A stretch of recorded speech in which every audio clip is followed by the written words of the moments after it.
ꯃꯔꯝꯁꯤ ꯍꯧꯗꯣꯛꯆꯔꯒꯦ ꯑꯍꯥꯟꯕ question table number 1ꯗ ꯚꯨꯄꯦꯟ Hazarika ꯀꯗꯥꯏꯗ ꯄꯣꯛꯈꯤ ꯚꯨꯄꯦꯟ ꯍꯖꯥꯔꯤꯀꯥ ꯀꯗꯥꯏꯗ ꯄꯣꯛꯈꯤ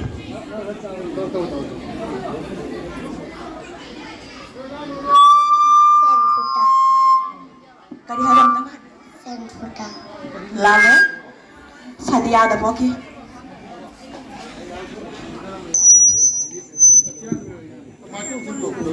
मालम की ख्वाइदगी चाउबा इफत की मिंग करीनो माजुली so मैं 10 point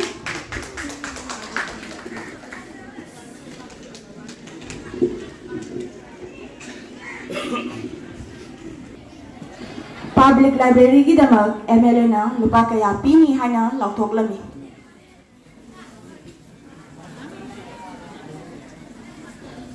Public library की दमक MLA ना लुपा कया पीनी है ना लौटोक लमी मीगी मतलब लमी मुखर नंगी मतलब लमी कंट्रोल सोला वा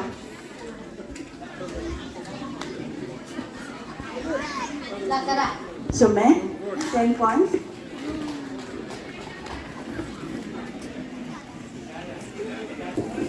lam khunu hai basari ngasi kanana ibano lam khunu hai basari adu kanana ibano energy yale lamai them pahari na ibani lam khunu hari se kari maram ki damak irabobu jail da thamki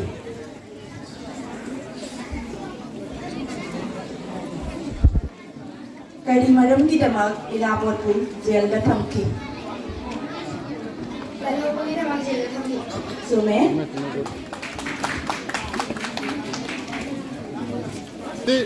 कौन हारी बसी करीनो कौन हारी बसी करीनो सुमे कौन सा वाला कौन table number 7 Rabha Divas Karamba Thagi Tang Kayada Pangtoi Rabha Divas Karamba Thagi Tang Kayada Pangtoi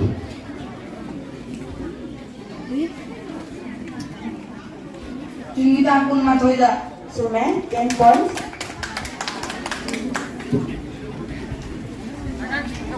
Number 8 Sathe bari ki yumda Yungi sin karino. Sathe bari ki yungi sin karino.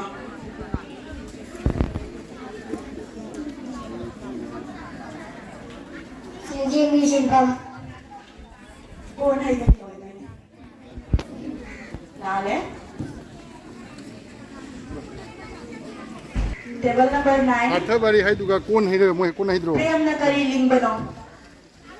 Prem na kari ling bano.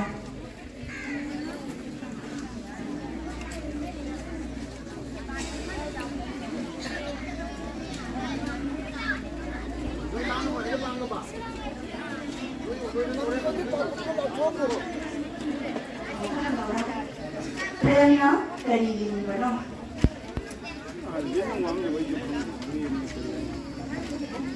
Like जाए वो like जाए वो like दे हंगे में से वो like दे हंगे like जाए time से बोले ने प्रेरना जगह टाइम पान बबू पुली अवसर निकाले बल्कन मिसाल में लाले हैं सिद्धि Asing ini berarti bermakna ada yang ada anak singa suku nato yang kemarin ini na Christmas masih saya balik na hai ko lai ko lai bhai na lai ana order lai ko matu ai ai kanu maja ko printing mistake lai na oja sing na hana habi dang na hin ko mi ni aduna nate adu to adugumba ai ana hajani bari ko adugumba pari ko amare matara di student singa hana inform to hum to pani noi lai ka ini se asu printing mistake ko bari soi bari na ana na hana na hum to pani ba ko table number 10 di question Everest kadai dalai Himalaya Chingdong. So मैं Himalaya Chingdong na.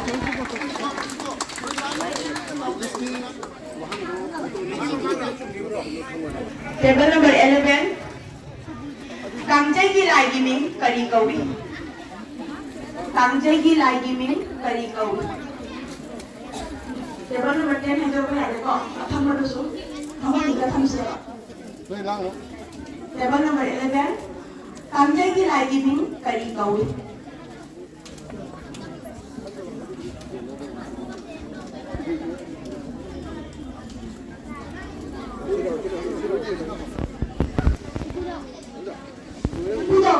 Lale khori haba. Đây là đâu có chuyện drama đấy. Là đâu có nói cùng đâu rồi. Matang lapo tayo, matang araw tayo. Thongnang Lampak school giming kari kawi. Thongnang Lampak school giming kari kawi.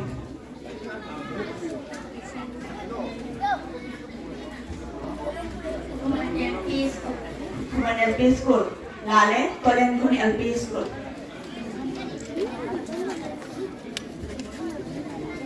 Question number table number 13. Dr. Banikanda Gagotigi Prungsida Kari the Pukning Wakal Luki. Dr. Banikanda Gagotigi Prungsida Kari the Pukning Luki.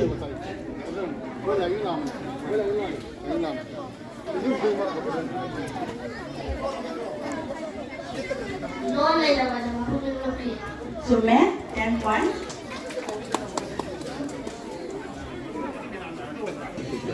Sabon kamjai karang matam dagi sana rakono. Sabon kamjai karang matam dagi sana rakono. Matam no. Matam no pun beda beda lako. Kristen mamang sudah senja kami mamang. Second round से पंचा वाले का नाम हम लोग हाउजरगे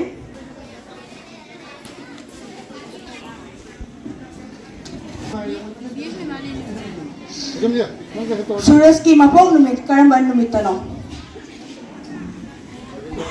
Ningthaukaban नुमित सुमे निंथौकाबन नुमित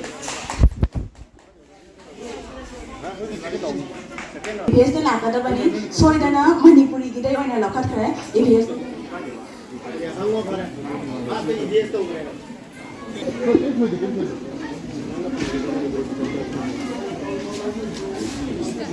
lau ubagi thoramda laibak khoinabagi damak sizinaba pambai ama hai tractor khoi basai ko 10 points. Level number 2. Mai chakwa muthakpada karamba gas sijinai. Mai chakwa muthakpada karamba gas sijinai. Carbon dioxide. So मैं carbon dioxide. Level number 3. अखोई की पृथ्वी की चौराकना स्वरूप कया इसिंग कोइसिंदुना लई. अखोई की पृथ्वी की चौराकना स्वरूप कया इसिंग कोइसिंदुना लई.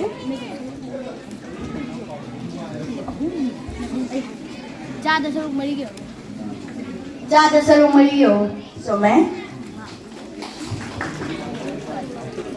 number 4.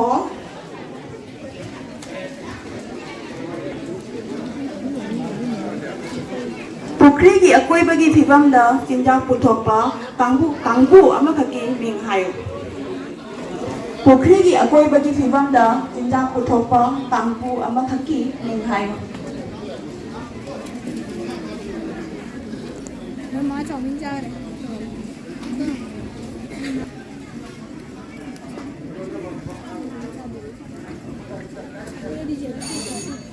Time's up. Answer si Jame. Napi isang kabokang tharo poksawi asinasingba. Number 5. Pambi ki karamba saruktagi anawba pambi oirai. Pambi ki karamba saruktagi anawba pambi oirai.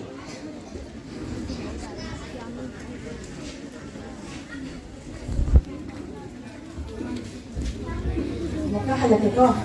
Pambi ki karamba saruktagi anawba pambi oirai.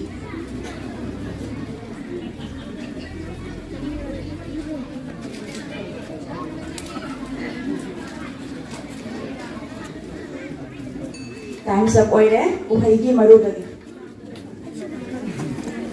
Tang question actually table 6 makodaniko.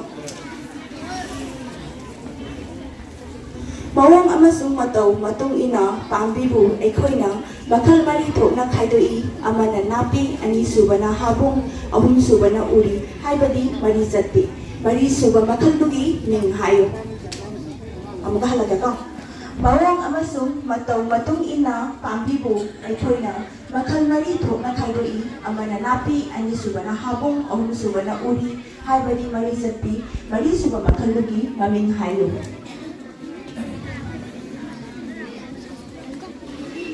Mawang amasung matau matung ina pangbibu ekhoina makal mari thokna khaidoi amana napi ani subana habong ahum subana uri mari suba makal bugi ming hayo.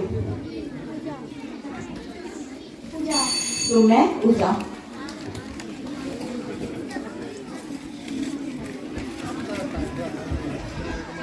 Table number 7. Ahoba layeng gidamak sizinaba hitaki magunjianba pandi amakaki minghayu. Ahoba layeng gidamak sizinaba hitaki magunjianba pandi amakaki minghayu. Sume Peru. Table number 8. Pambi ki manana pambi do bitintak sinbagi matangda magsindadi karangba gas sibsilai. Carbon dioxide. Sume, carbon dioxide.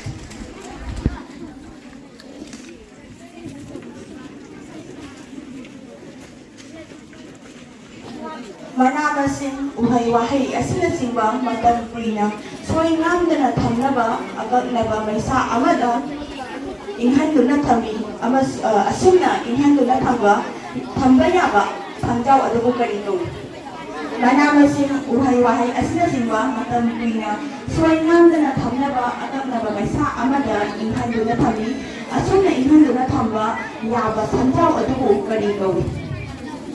Siapa orang kalian sekali? Pas pindah.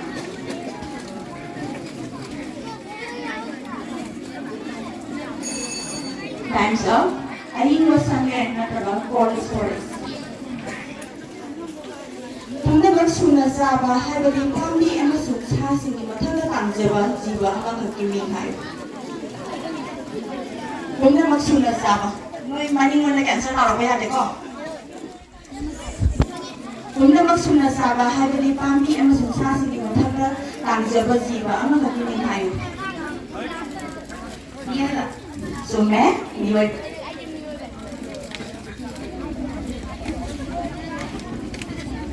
Level number 11.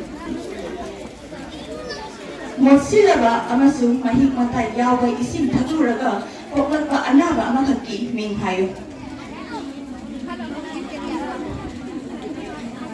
Mosilaba amasung mahigmatay yaway ising thaguraga poklagba anaba amakaki minghayo. Kata ising sa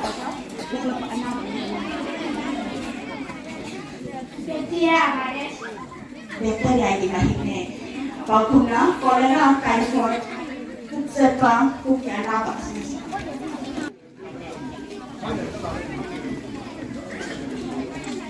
May sa kaglala isina Manila ontora kagito adult kalikaw. May sa kaglala isina Manila ontora kagito adult kalikaw.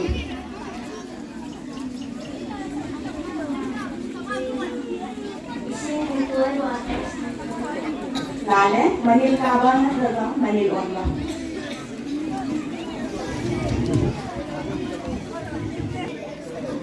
Ay pwede na sila itinanda yawi ba asok sa asibo kadihay na sukawi. Asok sa tamba. Lale, dharma sakra.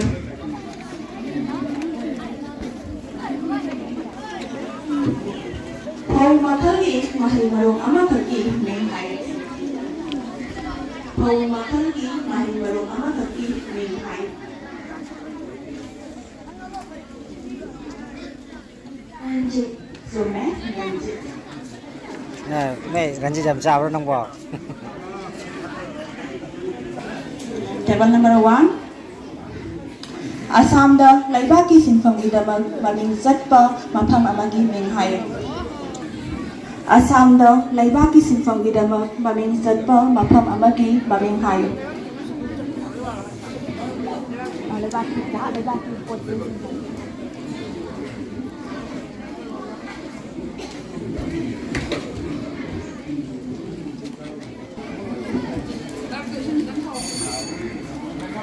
Time's up order. Asari Kandi Hazo Majuli.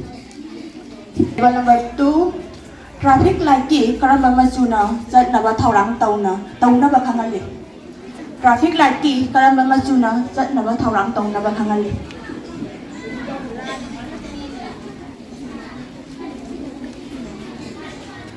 Napu Majura. Sumai napu majuna.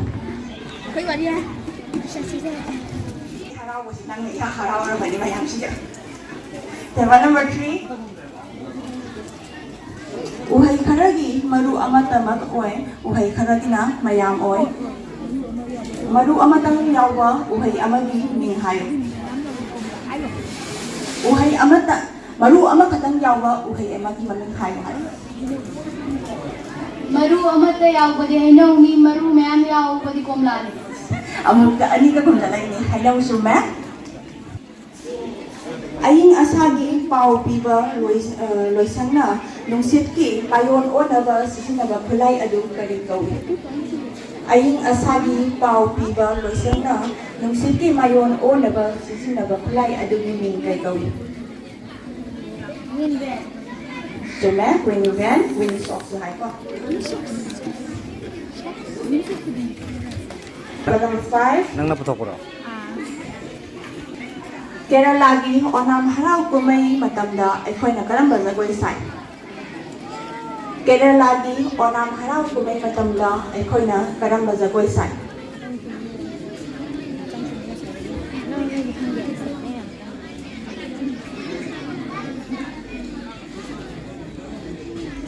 Kaya lada pangtok ba onam haraw kumay hise. Asise tawa matamda karamba zagoy sana kiharo.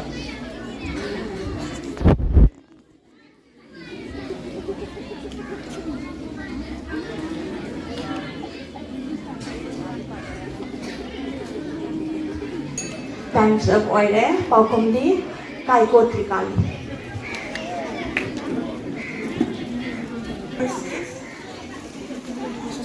Dengi kol kuha asina singbadagi ay koy na fangiba ising ado kari mawongi ising haina khande. Dengi kol kuha asina singbadagi ay koy na fangiba ising ado kari mawongi ising haina khande.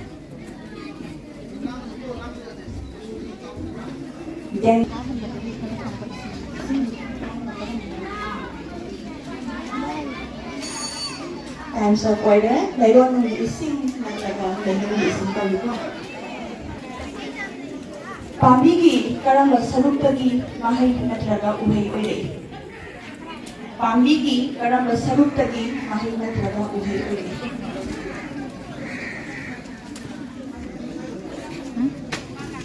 Lay dagi. Lay dagi naglaga mapal dagi.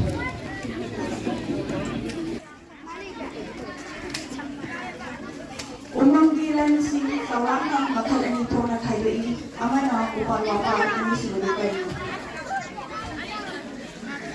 Umanggilan si Thongnang Lampak Lakhipur amana upalwapa ini sebagai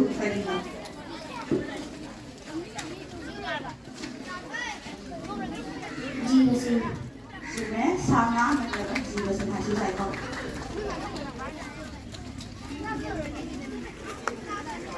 Setasang haibadi post office ki thabak thoram pumnamak yengsin khomjinba miyoi adu kari kawi. Setasang haibadi post office ki thabak thoram pumnamak yengsin khomjinba miyoi adu kari kawi. Postmaster. Suma postmaster.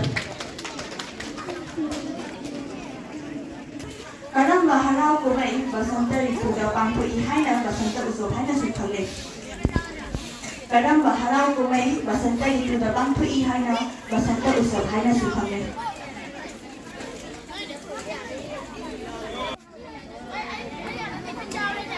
Kadang dia cocok juga itu.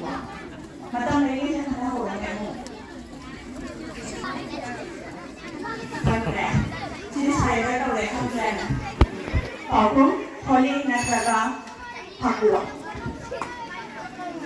Mahosagi, Akoiroli, Masasimbu, Sarum Anito, Nakando Kozai, Masasimbu, Kari. Mahosagi, Akoiroli, Masasimbu, Sarum Anito, Nakando Kozai, Masasimbu, Kari.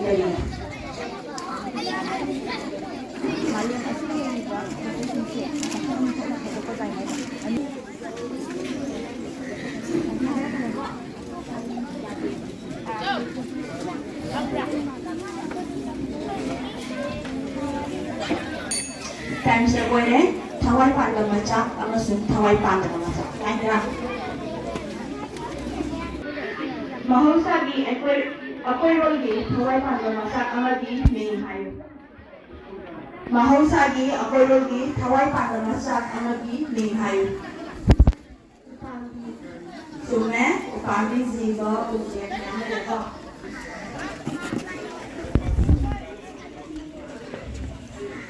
Tamil Nadu Raijagi Low Ubaga Mari Lenaba, Harau Kumay Adugi Ming Karikawi. Tamil Nadu Raijagi Low Ubaga Mari Lenaba, Harau Kumay Adugi Ming Karikawi.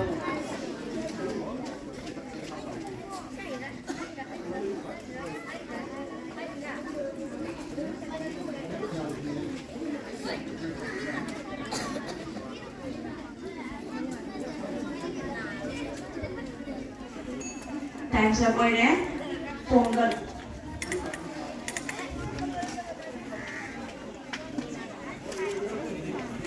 Lekang nada hobo yung pangpando pambi ama kapili ng maramihan. Ngayon, harap-harap na lekang mas. Maka na sila ang subaram sila sila magkatawa ng pangpang. Nabi kita matla o sana ang sila.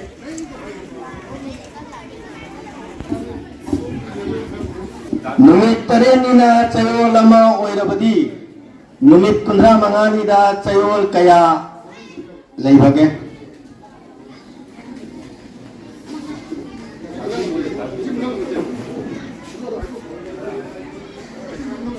Mga Jumme chayol manga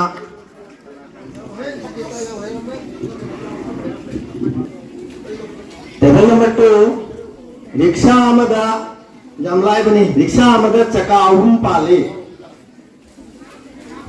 chaka kun marina rickshaw kaya khak saba jagani Riksa litan ko sa abajan. Jumme tema Noi ju ku da mi tumari. Noi ju ku da mi. di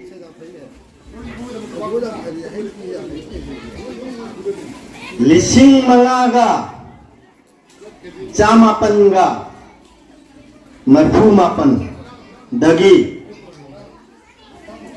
lising amaga chamapan ga marfumapan khaidok labadi kaya oigani Gising mari. Jumme very good lupa manga oirabadi lapoi dozen namagi maman kaya oigi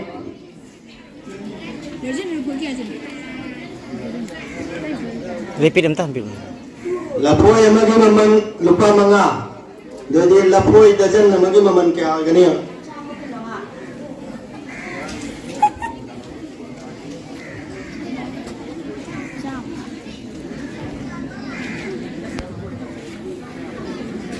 dozen amada lapoi kaya jawi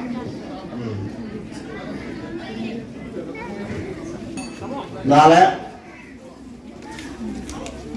lupa humbu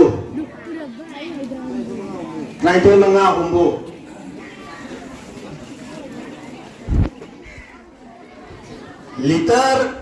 liter ani mililiter samaga kun manga liter ani mililiter samaga kun manga se mililiter da kaya no mililiter oina hayo ba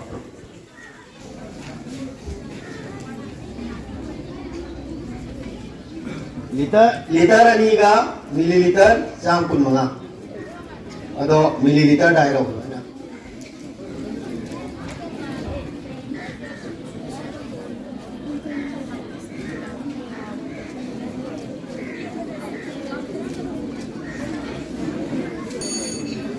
Timer mililiter lising ani ga sam kun manga jawab ni ko. Taruk tarik nipan. Taruk tarik nipan na iba jaba. Khwai lagi jawab pang sing do kaya no. Excellency. Cuma janipan ga pembuka taruk. Lupa canga si. Lupa canga da lupa jangan cepi kaya jawab ke. Rakap. Cuma Kenma Rena lagi nulitarani gi mai gi bil electric bill lo lupa samani nulitarani gi lupa samani mumada mai gi sating kaya to hoge Cara. cuma lupa dala very good Noi sina pung ni wala 8 PM se pung kumuri gi oi ba gari gi matung ni na pung kaya oi ge da 8 PM se 8 PM se pung kumuri gi oi na hai ta di 8 PM lo pung kaya hai DM di ayub ni na DM din ni na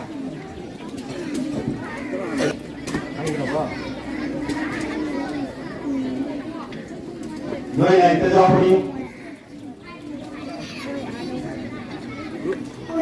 Chúng mẹ, pun. Tang người đây là đây nè.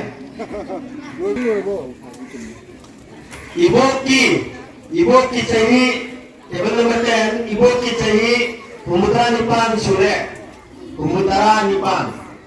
Amasung ipuboki sahi na marfumapan sure, amana marfumapan. Ibu mungkin ibu pergi cari kaya ni.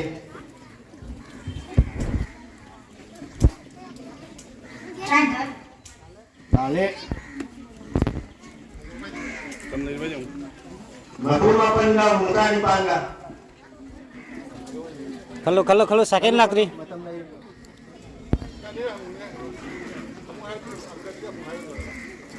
Kado kajin jahit jam gampang ngam.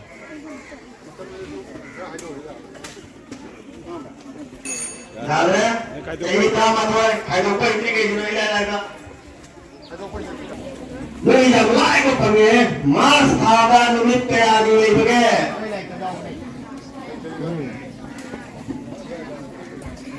Selamat boy. Cuma tema.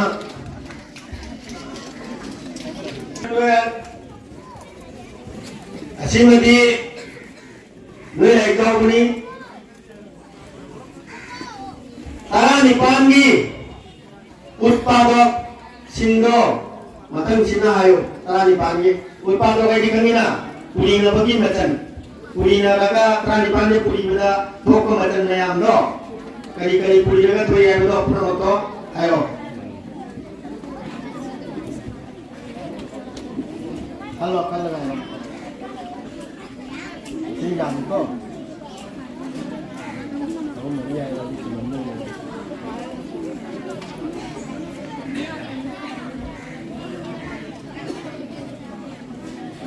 Mana tu?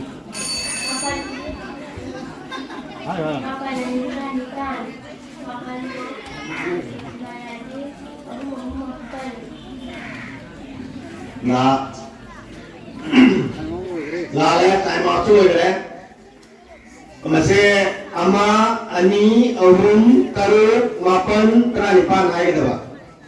Ko traipan ama traipan wai mapan ani traipan wai taru ahum traipan wai Puriagat, boleh berapa? Main pandai puri beja. Golok, golok kaji ke betul lah. Cube, toko. Golok lagi pambom, amagi asang golok sentimeter lahun ni, dua ini. Langgan ke awal ni, langgan lagi mai bolum cendera tu.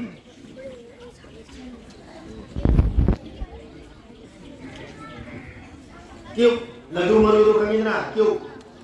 Adu dogi magi पांगोम दुगी Assam दो अहुम ने बा मराक चो अहुम इन जो अहुम अवांग चो अहुम अदो मागी केनो दो के आनो लंबन दो पुन दो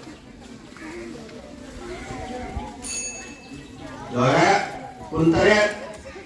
Arum apal mapal arum kuntret ko. Nuri sisu alai bunyi kali. Tret. Dulkau tret.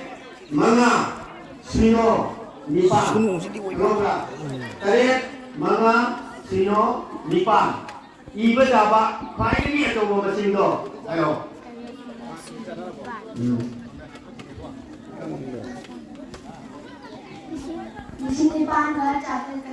Cuma Table number 1. A piggy bank, a bamboo tube, a post office, a bank. In these places, what do we keep?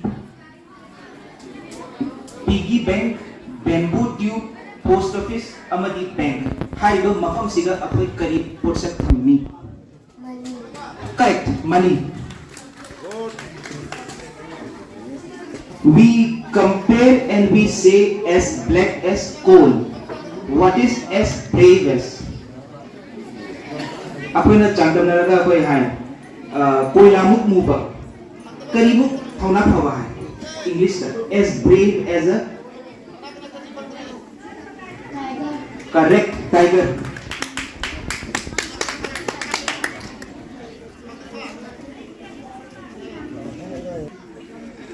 What do you call a building, structure or site that is of historical interest? Building, structure, amadis, mafam mama. Ase itihas ka mari lena ba mafam already kari kawi English ta madugi wahay do. Itihas ka mari lena ba building, mamagi, structure na daga mafam. Ako'y na lam koiba sing na so koiba yaba mafam adu kari kawi word to. Time's up. Monument kawi, monument. Okay, same comparison ki question ko. We compare and we say as black as coal. What is as white as? Snow. Correct, snow. As white as snow. Correct. Answer to young confidently biggie. Very good. Sight is to eyes. Smell is to what? Sidi may dalo na handoroy ge. Kana the English na khang bata ko. Sight se na eyes ni. Smell se na kari no. Smell se na kari yo ni. Now. Now. Nose. Correct. Nose. 6. What is the name? What is the name of the wind that passes through Assam in springtime? Springtime the Assam the Shipla nungsila dugi maging kari kawi. Basanta ritu da. Border sila. Correct. Border sila. Assam culture the yamna important over border sila. Correct. Table number 7. Prayer is to pray. Games is to what? Prayer na pray already. Games na kari hoy ni. Games na.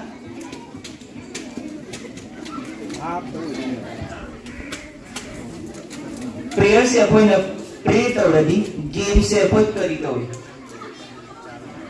Play. Correct. Correct. Play. Thank you. In the poem someone, what is the word that means nothing? Someone haiba point duga kari word yawi magi artha se nothing thoi nothing ga mana bawa hai someone haiba point duga yawa Something. aduli magi ulta hoye maga mana bahaiba Nothing ga artha mana bawahi. nothing ga artha mana bawa hai haiba wahai do someone point duga yawi Sorry. Wrong. Not. N-O-U-G-H-T. Not. What to ning ba? Comparison question. We compare and we say as black as coal. What is as cunning as a?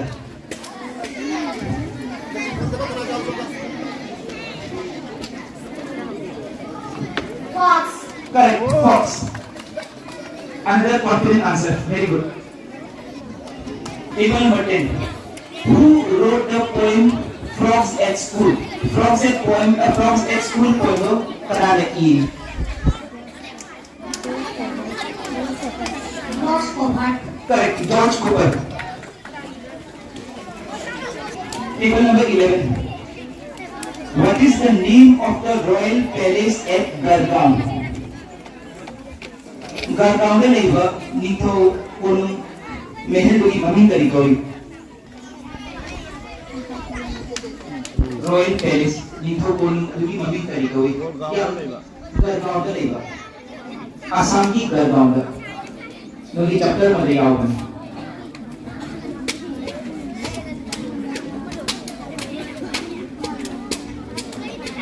Gargaon the neighbor. Nah, Karinghor. Nogi Shiksha Gorgi chapter 2 yawan. Table number 12. Collective noun question box. About players, we say a team of players. About sheep, what do we say? Sheep say ma'am. Another word. Ma'am machine very. Magi collective noun do kari no. A dash of sheep. Dash do kari aani.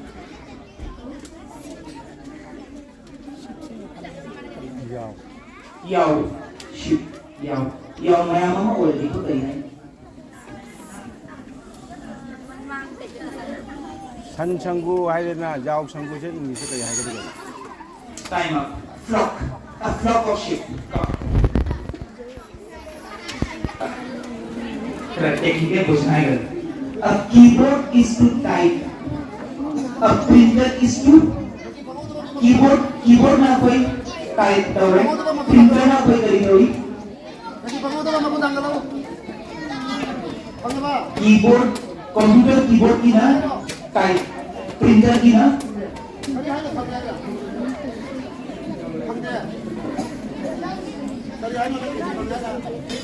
खौनाबो फाइदि चुम्बसु keyboard न type तौरे दना keyboard न type printer न म करी तौरनी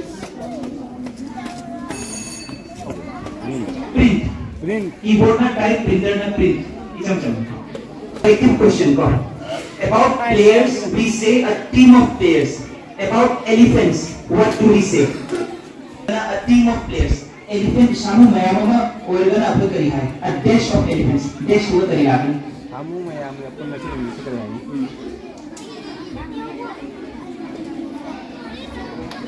मैं Pulgi a dash of elephants dash हो करी आपने वाले कितना होने वाला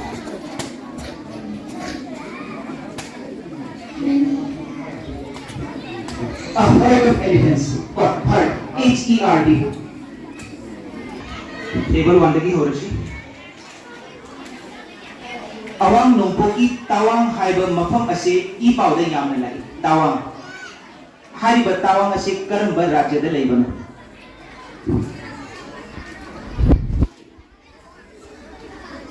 news ta hek lakpa mafam tawang ase karamba rajyada no Thongnang Pradesh chumbe Arunachal Pradesh correct table number 2 Cachar की करम मफम द मणिपुर की निंथौ खुबम आवापाली लिंखत खिबन Cachar की करम मफम द मणिपुर की निंथौ खुबम आवापाली लिंखत खिबन आवापाली से करम मफम the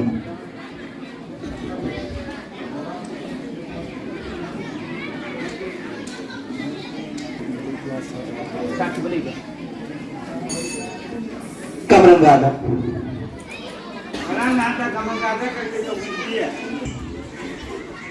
Cachar da mangai da karamba kanglup ki ningthau palami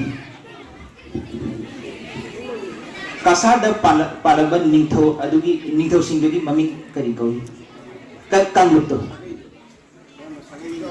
Karamba sagi gi ningtho. Cachar da.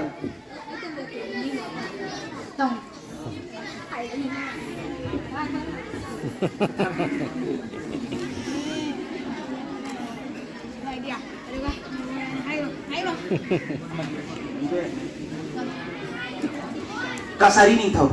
Icham cham na Cachari ningtho gi maming da Cachar ila kau ki bani. Table number 4. Assam ga thangnaba desh leibak amagi maming hayo. Bangladesh. Correct, Bangladesh. Bhutan suni ko, correct. Number 5. Lakshadweep ithat asi karamba sagar da lay. Lakshadweep.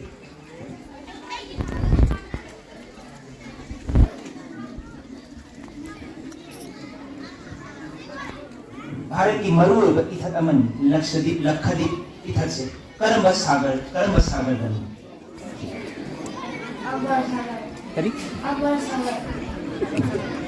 Arab Sagar correct Akbar Sagar पढ़ाई का double table number 6 Sangai सायोकोल मणिपुर की करम्बा मफम दले संगाई सायोकोल मणिपुर की करम्बा मफम दले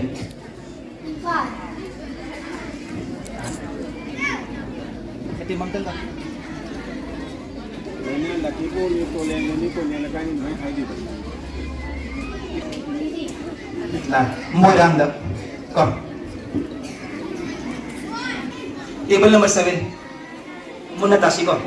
Lumbini, Sarnath, Kushinagar, hariba mafam sing asi karamba lining lambe dharma ga mari lining. Ay mingsidaw ka para ko. Lumbini, Sarnath, Kushinagar, karamba dharma ga mari lining.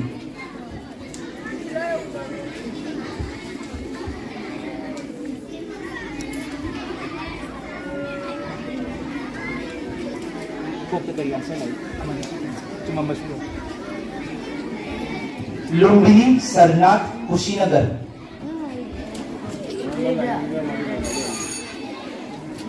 Bauddha dharma का Buddhism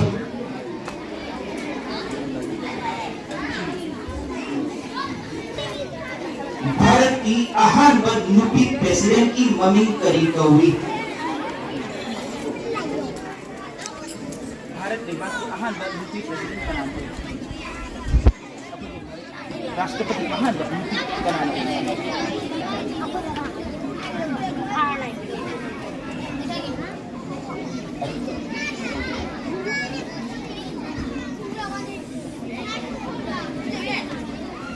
Hojik nupi amana apagi राष्ट्रपति होगी महा की ममांग कनार ओखी बगा यावगा time up Pratibha Patil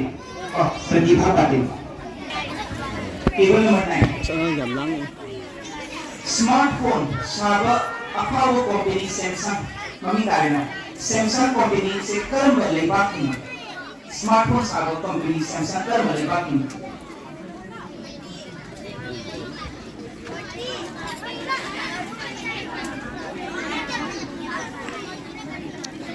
कर्म लेबाकी और भैया सैमसंग कंपनी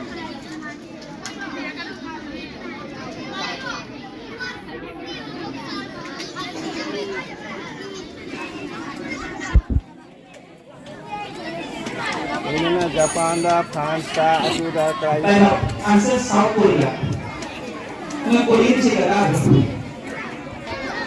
मणिपुरी साहित्य कोरियो दा याना ममिंग चलपा वारी लारी बोल साहिब ओंबी सनातोंबी कनाने लेंगा मनो बोल साहिब ओंबी सनातोंबी कनाने लेंगा मनो buku kan la udre ni ta jamคนไม่ติรนसाहित्य की दिया हमने ममिंग चलपा ओजारी निहाय तारे बोल साहिब ओंबी सनातोंबी कनाने लेंगा मनो kanana India ba कनाना साहिबा महाराज कुमारी एम.के. विरोधी table number 11 Bharat Rashtragi President Oiramba Prithvi amasung adli missile Shem Sabiramba Vaigyanik adugi maming karino Yam aphawa scientist Oiramba Bharat ki President Oiramba Mahaki maming karikawi Yam aphawa scientist Oiramba Leiriba adli missile Prithvi missile sa mahak na sabiramba ni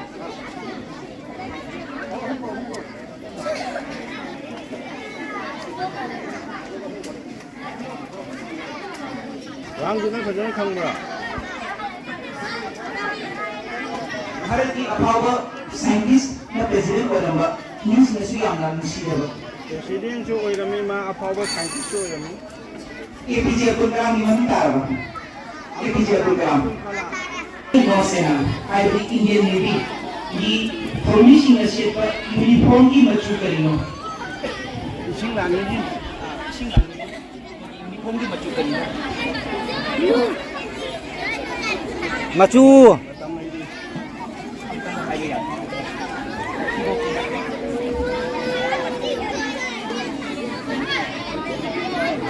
Bharat ki Nausena ki ising lani singi mogi semua siya pa project ko kari machu karino ibida ka kuba ya kuba ibida news ta Maybe na kari jo sete ba. ano ba machu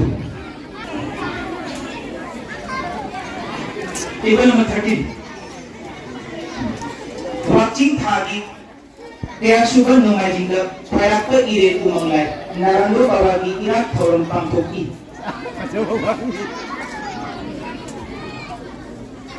watching thagi kaya sugar nungai jingga aku ina narangro babagi thoron se pangkoki ada jadi 1 January ta ta ado piti ama da jadi watching thagi kaya ani sugar nungai jingga watching ki ani sugar nungai jingga aro the question table number 14 ki Bharat ki lami singna phangnaba khwaidagi awangba ahimba mana adu kari kawi Bharat ki lami singna phangbanga khwaidagi awangba mana adu kari kawi lami amana phangba khwaidagi achawba mana se makhan mayam amani moina phangba yaba khwaidagi achawba mana awangba thati lami singna phangba ya nicham nataba lami singna army खंडे navy खंडे air force खंडे Adi chakrada chakrangan. Paramvir चक्र नमी तार परमवीर चक्र लामी mana khwaidagi awangba phangba namba mana 54 Silva LP total mark 50 Jangkai. Indramani LP School Madani Par Lala table number 3 40 Iputhou number Thangda table number 7 Dakhin Monpur LP School ma'am हम उपवाम the review housing अखोई हदकी सानकी बा Anis group सिगी ओइना 554 सिवा LP school का अदगी दक्षिण Mohanpur LP school का अनिस से खल्लेको question table number 1 दा doctor Banikanta Kakoti क्रमबा मतमदा पोखी डॉक्टर बानिकांत काकोती क्रमबा मतमदा पोखी Đâu nè. Nisa kumjali sinamaga champanga kuntaruki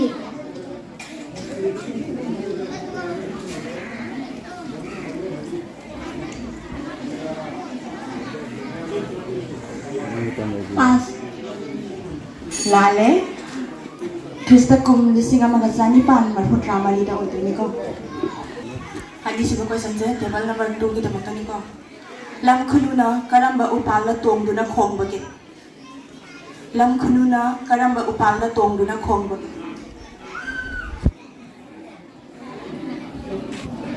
Si lok thok rolo ra di.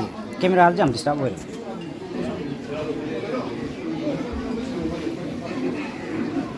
tera bamida so man 10 points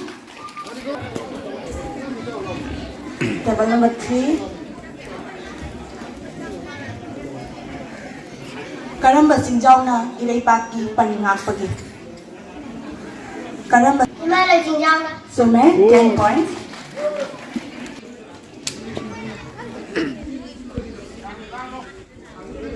Kangphang songkhatlaga aroibada yongna kari haiki. Kangphang songkhatlaga aroibada yongna kari haiki. Kangphada changkhatlaga aroibada yongna thammo thumbi purake nabe mapija sihaina haiki. Sume 10 points.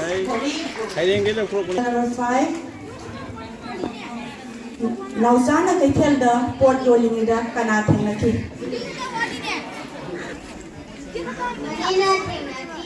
Sume money guy money na thang moi Kangai khut amada sanaroi kaya leibage.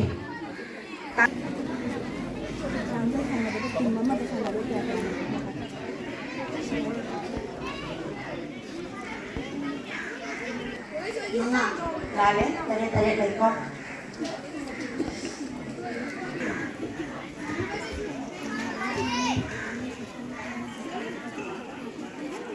Hijami table number 7 diko.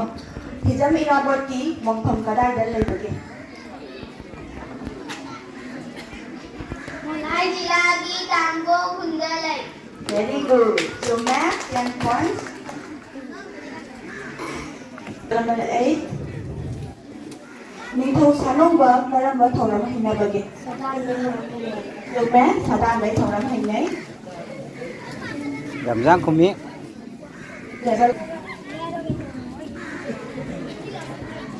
Vishnu Prasad Rabhada lagoi di ihun phaurak khiba kalakar ro kanalo.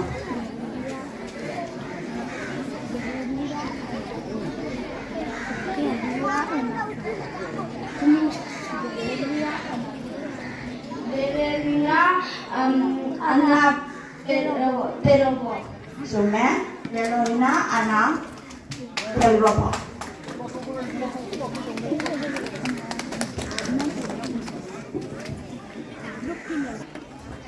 Kumbira momna kari sage haiki. Kumbira mona yongi thamoi chage haiki. So math 10 points.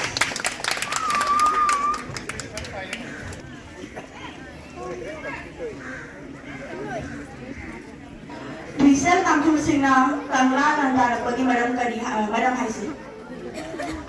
Twisel tangkhul singna kangla nandarakpagi maram haisi.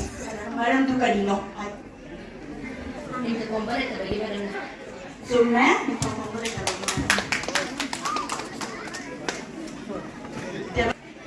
pakatra surga sana holi. income tani na pakati de Pakatra gadi nang ni na kaya kada wanya pakat itu kaya. Kalago Vishnu Prasad Raba Krista gun kaya da poki.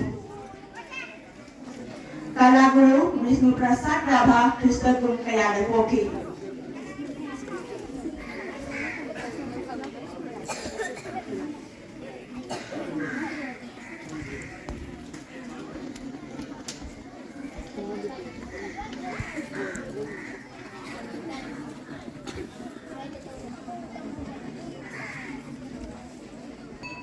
Dan sepuede, Krista gun mesin nama bahasa sukna da makan di Januari kita kita matoida. Kaina naida kari nama zu sangarami. Mulai wahai tekila ko masinabi masinabi. Sume ulai wahai kari loba magina masih sangarami ko. Vishnu Prasad Raba Mati Vizanda pass tauki. मैं first division का पास होगी nang jo first division na pass na to ko Abu super round का EVS environmental studies का लाक्टेनी का हम लोग question से नोइदा हंगाने को करन बजी बाबू लाइकांग लागी अथोय बजी बनी हाइना लौने नरगा कौवी तो लाइकांग लागी अथोय बजी बनी हाइना लौना बगे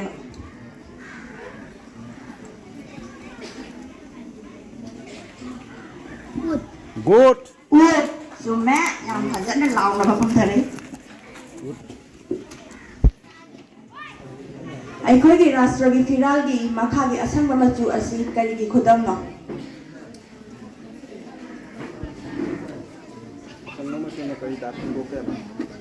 ꯑꯩꯈꯣꯏꯒꯤ ꯔꯥꯁꯇ꯭ꯔꯒꯤ ꯐꯤꯔꯥꯜꯒꯤ ꯃꯈꯥꯒꯤ ꯑꯁꯪꯕ ꯃꯆꯨ ꯑꯁꯤ ꯀꯔꯤꯒꯤ ꯈꯨꯗꯝꯅꯣ?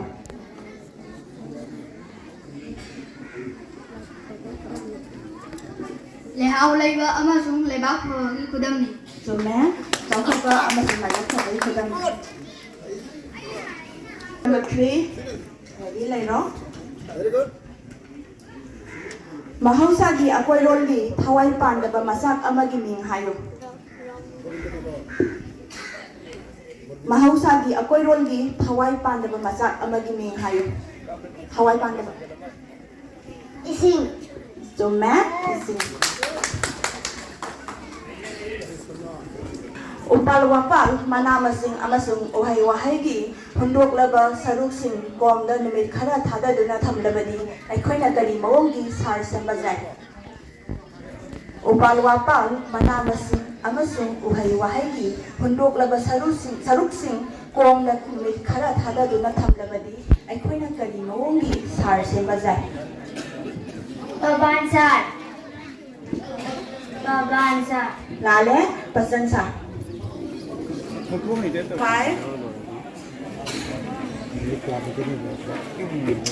August thagi tang tramanga haibadi aikhoigi Bharat Leibaki ningtamba numita Pradhan Mantri na karamba mafamda Rashtragi Firal singkhatli. Pradhan Mantri na karamba mafamda Rashtragi Firal singkhatli. New Delhi. Lale Lal Kila da haigadabani ko.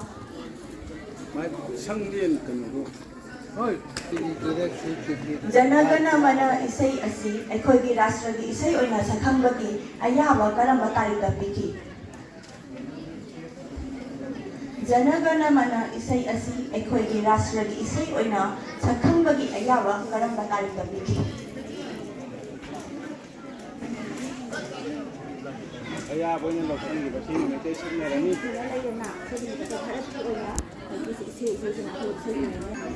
Answer koide Paukum Krista listing amaga sampai jangkai Januari tam kunmari da. Table number 70 question.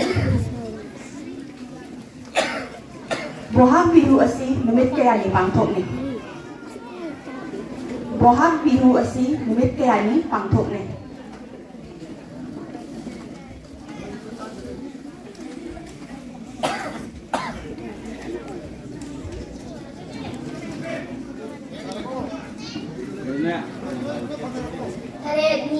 Sume numit taret ni pangthok ni.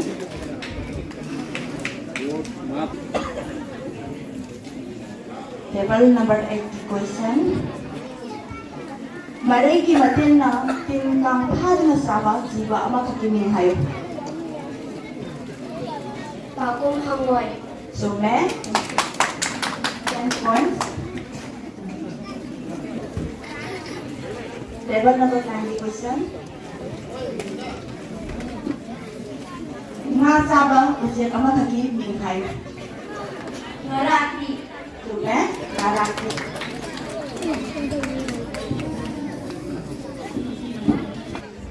Aikhoigi rashtragi phirangi mayayda yauriba ashok chakra asi karigi khudamno. Aikhoigi rashtragi phirangi mayayda yauriba ashok chakra asi karigi khudamno.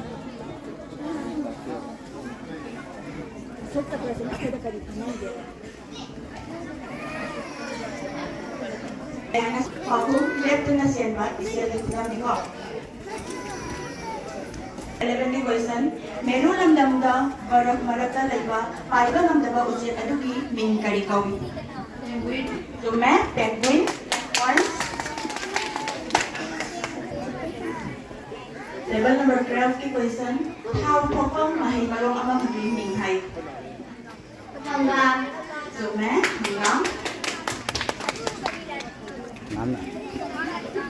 Này hàng thọc xuống cái tháp vào. Mahi marong sing di duna thambagi damak sizinaba wana sama patra adugi ming kari kawi. Mahi marong sing di duna thambagi damak sizinaba wana sama patra adugi ming kari kawi. Hai.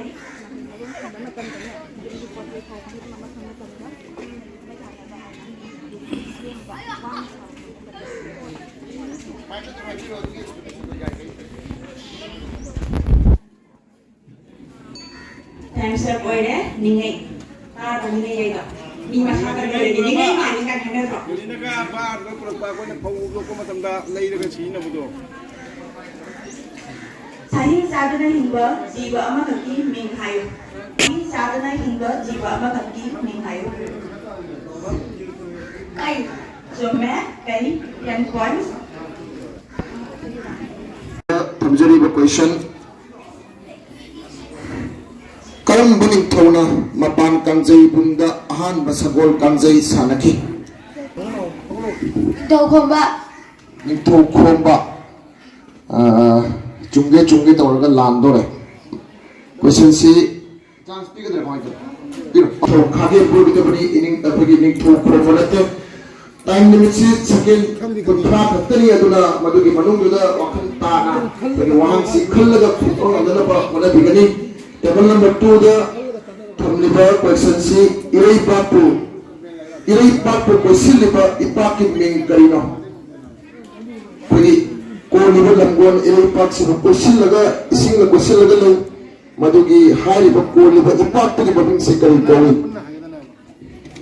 Ganga Yamuna Parma Putra Kawi.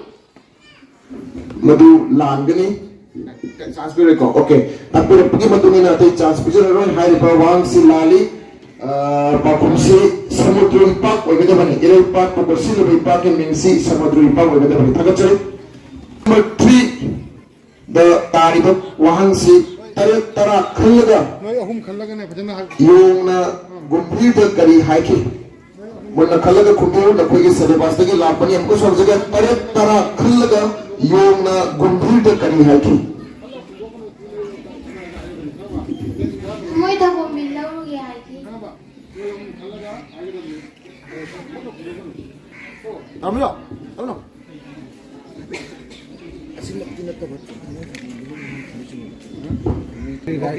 kali lo cái này bóng tưng hay độc gì Moi ta ko min lau. chùm mẹ cái chơi mà thằng là table number 4 trong ai cũng có một number của cái điểm school nơi đó ta đi có question si thôi Canada cái đây là coi vật chất lui là coi gì syllabus đó gini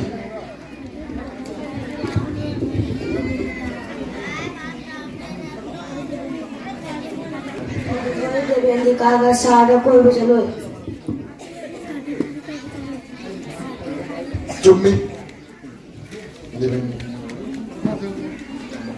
right answer mà thằng đó table number 5 kanjai makhal kaya thoga lai bage Kangjai makal ahum makal lai. right answer chum borgit hai ba ise adu kanana lenglam bage borgit hai ba ise makhal kanana ba mana lenglam mi madugi bage kari kau bage Sanggade amasung atap dem.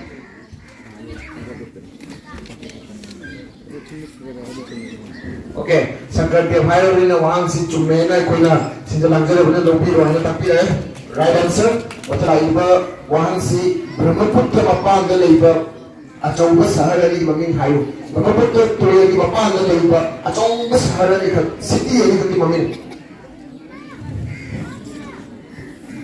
barak pulen lei barak ni mapan da city khare lei adamaina brahmaputra toya ni mapan da taba sahar hayu city Sincer bunga apa? Ani ketua mamin. Barat. Macam jauh kan? Kansula le masih di sorry. Bakum si Guwahati amasung Dibrugarh. Kau kata apa? Kau. Nakoi dah tariba wahan si numiti mangal macu kaya lay bagi. Apa erok thora putu numit thora idana. Segi macu kare lay highway macu sikse kari na. Macu si makal kaya. Numiti mangal ni macu kaya lay bagi.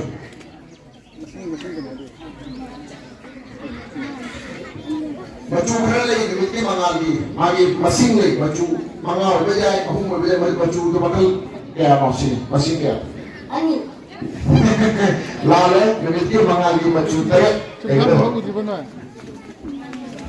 Nga phawa singa pata kalina nga phaki apagi right gini nga phawa na pata ni kalina kali pochi na nga phaki bale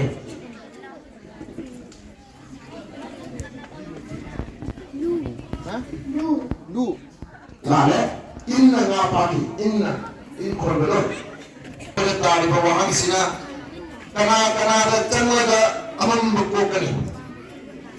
Aku di larat lagi ni kana da changlaga amam bukko kani. Kang da sindo, kana bagi mapum da changlaga amam bukko kani. Hai bagi wakan beradu ni kana da changlaga amam bukko kani. Hai bakal ba.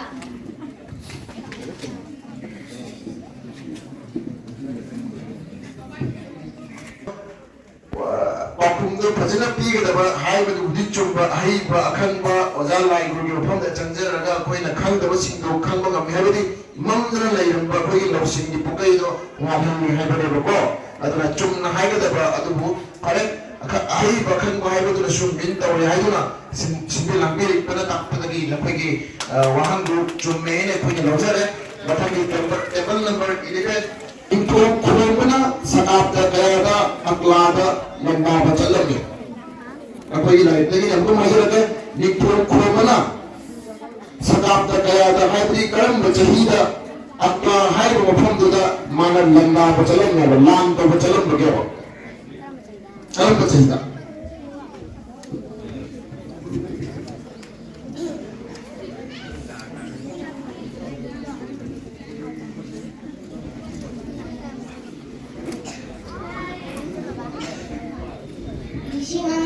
Caduka humbuton. Cungge tu udah lan bani nang gisi. Isi nama ga cahumga humbumaga ada Iputhou Thongnang aklada nang tahu jalan. Apa ini round sini aduga nak kau dah tarik apa question sini. Conga nama panda kali yang sansai yang mengai tu saya ni ko. Kau juga paling. Conga nama panda kali yang sansai. Conga nama panda matak tapan. Yang jangka makan tapan. Harus tidak yong ada. Very good. Conga nama panda matak tapan yung jangka makan tawa alu bayon bacaan yang betul cuma itu deh. Anggi aham wahang nantok sege. Asamgi swal kuji kau pasarasi kadang bayungi sinfam kita mak maling sali. Isarong sagi. Pakum saya patu magi sinfam kita mak. Laliana losere. Asok istamda neptu na laiba nongsa singi makada asok sakra lay asok sakra di maigay amada sagol lay amaromda karang basale. Kai. Lale sanna boleh kah?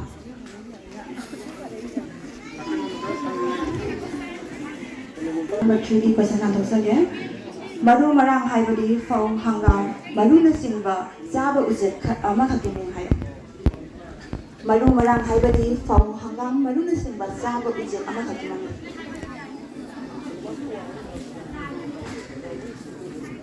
Kunu. Sume kunu 10 points. ꯑꯩꯈꯣꯏꯒꯤ ꯔꯥꯁꯇ꯭ꯔꯒꯤ ꯐꯤꯔꯥꯜꯒꯤ ꯃꯌꯥꯏꯒꯤ ꯑꯉꯧꯕ ꯃꯆꯨ ꯑꯁꯤ ꯀꯔꯤꯒꯤ ꯈꯨꯗꯝꯅꯣ? ꯑꯩꯈꯣꯏꯒꯤ ꯔꯥꯁꯇ꯭ꯔꯒꯤ ꯐꯤꯔꯥꯜꯒꯤ ꯃꯌꯥꯏꯒꯤ ꯑꯉꯧꯕ ꯃꯆꯨ ꯑꯁꯤ ꯀꯔꯤꯒꯤ ꯈꯨꯗꯝꯅꯣ? Ing tapagi kudam. ꯆꯨꯝꯃꯦ ꯑꯆꯨꯝꯕ ꯑꯃꯁꯨꯡ ꯏꯪ ꯇꯞꯄꯒꯤ ꯈꯨꯗꯝꯅꯤꯀꯣ. Table number 5 की क्वेश्चन बोहाग बिहुगी अहाबा नुमित अदु करी मवोंगी बिहु हाइनासु खंगनाबगे. बोहाग बिहुगी अहाबा नुमित अदु करी मवोंगी बिहु हाइनासु खंगनाबगे.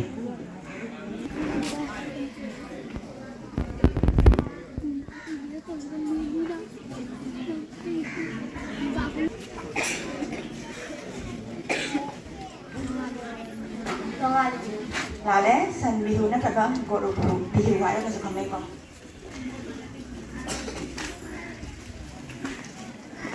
ꯑꯩꯈꯣꯏꯒꯤ ꯂꯩꯕꯥꯛ ꯚꯥꯔꯠꯀꯤ ꯔꯥꯁꯇ꯭ꯔꯒꯤ ꯎꯆꯦꯛ ꯀꯔꯤꯅꯣ? Rashtragi ucek pikok wahong. ꯆꯨꯝꯃꯦ ꯋꯥꯍꯣꯡꯅꯤ.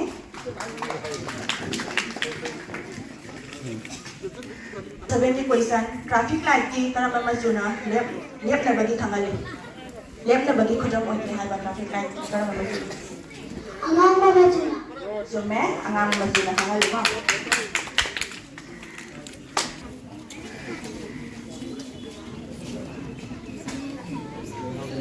ꯑꯔꯤꯕ ꯃꯇꯝꯒꯤ ꯃꯤꯑꯣꯏꯁꯤꯡꯅ ꯀꯔꯤ ꯊꯧꯔꯝ ꯍꯧꯔꯛꯄꯗꯒꯤ ꯀꯣꯏꯆꯠ ꯆꯠꯄ ꯇꯣꯛꯇꯨꯅ ꯃꯐꯝ ꯑꯃꯠꯇꯗ ꯂꯩꯇꯥꯅ ꯂꯩꯕꯒꯤ ꯋꯥꯈꯜ ꯇꯧꯔꯛꯈꯤ? ꯑꯔꯤꯕ ꯃꯇꯝꯒꯤ ꯃꯤꯑꯣꯏꯁꯤꯡꯅ ꯀꯔꯤ ꯊꯧꯔꯝ ꯍꯧꯔꯛꯄꯗꯒꯤ ꯀꯣꯏꯆꯠ ꯆꯠꯄ ꯇꯣꯛꯇꯨꯅ ꯃꯐꯝ ꯑꯃꯠꯇꯗ ꯂꯩꯇꯥꯅ ꯂꯩꯕꯒꯤ ꯋꯥꯈꯜ ꯇꯧꯔꯛꯈꯤ?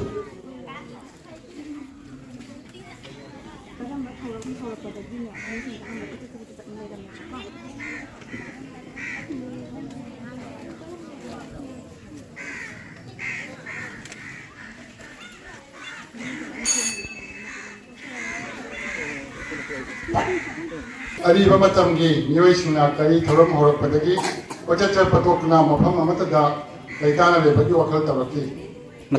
ꯂꯧꯎ ꯁꯤꯡꯎꯕꯒꯤ ꯊꯧꯔꯝ. ꯑꯟꯁꯔꯁꯤ ꯂꯧꯎ ꯁꯤꯡꯎꯕꯒꯤ ꯊꯧꯔꯝ. ꯔꯥꯁꯇ꯭ꯔꯒꯤ ꯁꯛꯇꯥꯛ ꯑꯁꯣꯛ ꯁꯇꯝꯕꯣꯒꯤ ꯃꯈꯥꯗ ꯀꯔꯤ ꯏꯗꯨꯅ ꯂꯩ? ꯔꯥꯁꯇ꯭ꯔꯒꯤ ꯁꯛꯇꯥꯛ ꯑꯁꯣꯛ ꯁꯇꯝꯕꯣꯒꯤ ꯈ꯭ꯋꯥꯏ ꯃꯈꯥꯗ ꯀꯔꯤ ꯏꯗꯨꯅ ꯂꯩ? ꯑꯁꯣꯛ ꯁꯇꯝꯕꯣ ꯀꯔꯤ ꯍꯥꯏꯅ ꯏꯅ ꯏꯒꯦ? ꯑꯗꯨꯒꯤ ꯃꯈꯥꯗꯨꯒꯅꯦ ꯃꯌꯦꯛꯅ ꯏꯗꯨꯅ ꯀꯔꯤ ꯍꯥꯏꯅ? ꯀꯔꯤ ꯍꯥꯏꯅ ꯏꯒꯦ?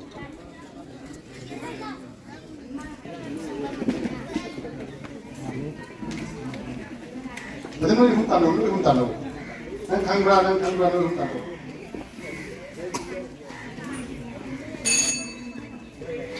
Satyameka Jayante. Jayante. Ani ini kok so. Stambogi makara. Karamba gas kusiya rasainik और से बरसी नहीं.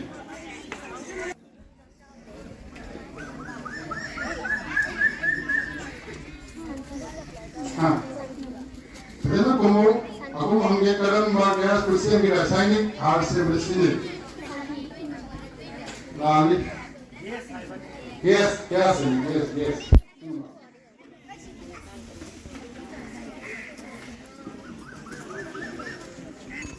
Betul ya? Nitrogen gas. Oh.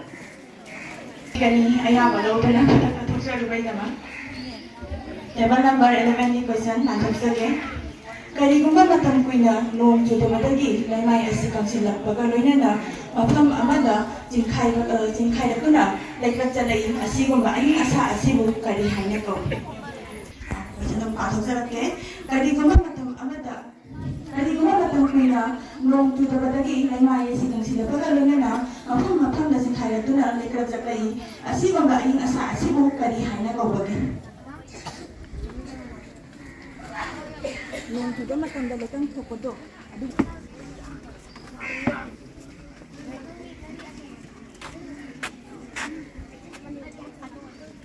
Aku dah ikan topa ini masalah yang lekong. Itu lo tuh. Mani inhala badi amu isim oleh masih mau kasih buka di kau. Amu paham tak? Mani inhala badi amu isim oleh masih mau kasih buka di kau.